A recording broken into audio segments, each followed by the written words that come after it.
This is 5 on your side at 4. Focused on you.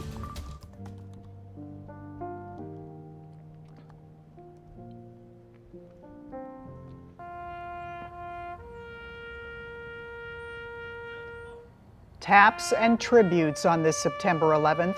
From Scott Air Force Base to the streets of St. Louis County, residents pause to remember the lives lost in the deadliest terror attack on U.S. soil 22 years ago today. Thanks so much for being here at 4. I'm Kay Quinn. Nearly 3,000 people were killed on September 11th, 2001, and more have died from health complications since. 5 on your side's Mercedes McKay shows us how our local military service members paid their respects. Every year, Scott Air Force Base remembers this day through a moving 9/11 ceremony. It's all about honoring the thousands of lives lost, both civilians and first responders.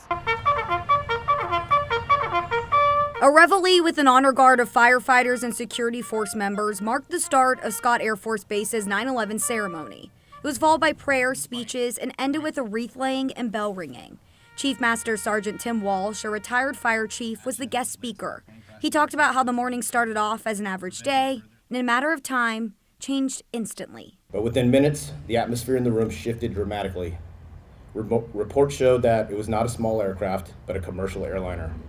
Our entire team rushed to the mission control room, where we watched in collective horror as the second tower was hit on the news.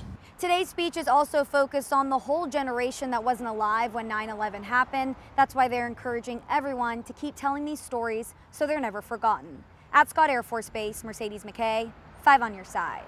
The attacks caused the deaths of 441 first responders. That's the greatest loss of emergency responders in a single day in American history.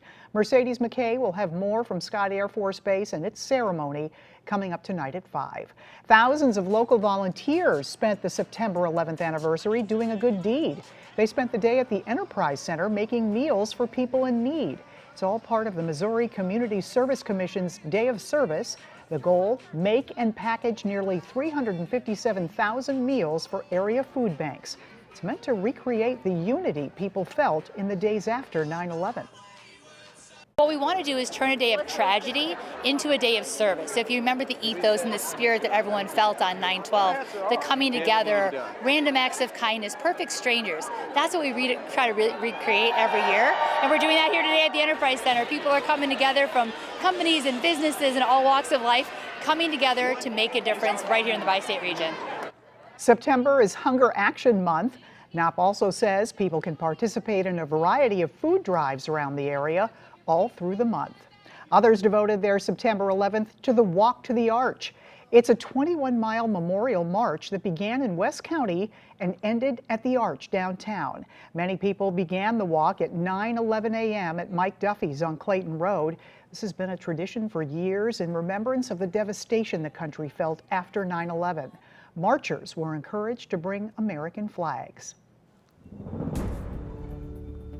All right, now to our weather first forecast. Cloudy, cool, a little on the gloomy side, kind of fitting for the day. Meteorologist Gary Frank here with more.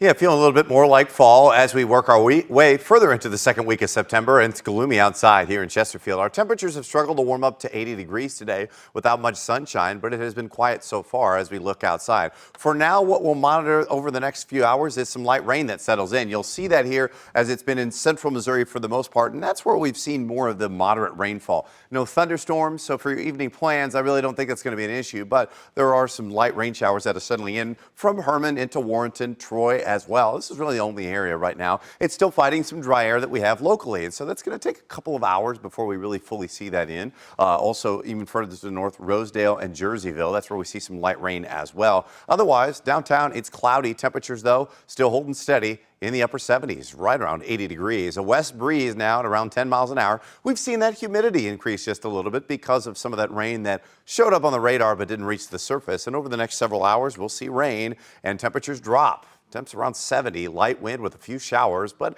it's just more of a nuisance rain. We'll time that out and show you a future radar overnight. I'll let you know about the rest of the week as well. Minutes. Thank you, Gary. At least 8 employees were injured in an explosion at a processing plant in central Illinois. It happened at the Archer Daniels Midland facility in Decatur around 7 last night. We currently don't know the condition of the workers who were hurt. The cause of the explosion is under investigation. St. Louis County Police are investigating a hit and run on I-55. Police got a call around 3 yesterday morning reporting someone had been hit on the interstate near Butler Hill Road. The victim was identified as Deborah Sanfilippo of Arnold, Missouri. The driver of the vehicle that hit her left the scene. The latest version of the COVID vaccine should be available later this week. The Food and Drug Administration approved the reformulated boosters from Pfizer and Moderna just a few hours ago. They're made to protect against the XBB 1.5 subvariant. The CDC still needs to give the green light itself. The booster will be available to anyone 5 and older. If you've recently been vaccinated, wait at least 2 months before getting this new COVID shot. Well, the national average for credit card interest rates hit a record high of more than 20%. Now one Missouri senator wants to set a cap on how much banks can charge you to borrow money. Our political editor Mark Maxwell has reaction from consumer and industry groups on just how this would work. Mark? Okay, Senator Josh Hawley is up for re-election next year. He's not facing any serious primary challenge from the right, and he's reviving an old proposal once sponsored by the left, Senator Bernie Sanders and Congresswoman Alexandria Ocasio-Cortez. Hawley wrote this morning, big banks and credit card companies are grinding working people into poverty. He shared a story reporting that he'd cap credit card interest rates at 18%. We haven't seen a copy of the specific proposal just yet, but Democratic primary candidate Wesley Bell, running to challenge Hawley, said Senator Hawley's bill pays lip service to a very real problem facing middle-class families and working people. Bell went on to say that Missourians realize Hawley's been doing the bidding for the wealthy and powerful, and they're ready for change. We asked debt management experts, what would actually happen if Congress did set that cap on how much banks could charge you to borrow money? If that were to happen, it's likely that a lot of lenders who cater to higher risk groups, so people with lower credit scores, would no longer offer those services. They would move into some other line of business that's more profitable.